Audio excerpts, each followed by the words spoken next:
Gin-turnover ni Anay Bulacan Assistant District Engineer Bryce Hernandez ang isa sini kaginapanag-iyahan nga Lamborghini Euros nga nagabalor isang 30 milyones pesos sa Independent Commission for Infrastructure. Kaangot ini sang investigasyon sa mga irregularidad sa mga proyekto sang flood control projects sang pungsod.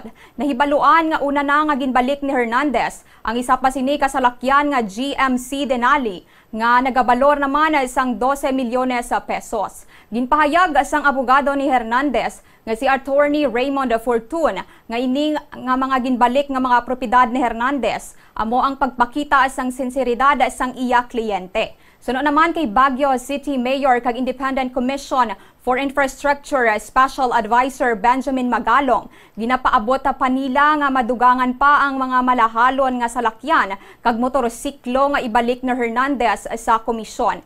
Gindugang pa ni Fortun nga ang Criminal Investigation and Detection Group subong nga nagatipon sang ebidensya nagikan sa balay ni Hernandez. Ang anay opisyal sang Department of Public Works and Highways nagsumiter man sang aplikasyon para sa Witness Protection Program. Nahibaluan nga yara man ang presensya ni Hernandez sa hearing sang Independent Commission for Infrastructure upod ang iya anay boss nga si Henry Alcantara kag si Anay Bulacan Assistant District Engineer JP Mendoza.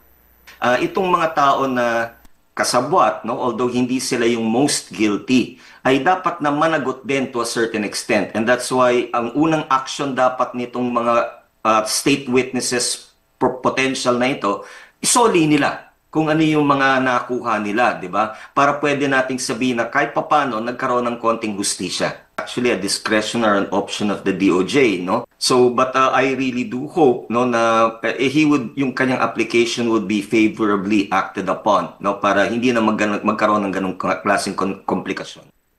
Si Attorney Raymond Fortun, abogado ni Bryce Hernandez.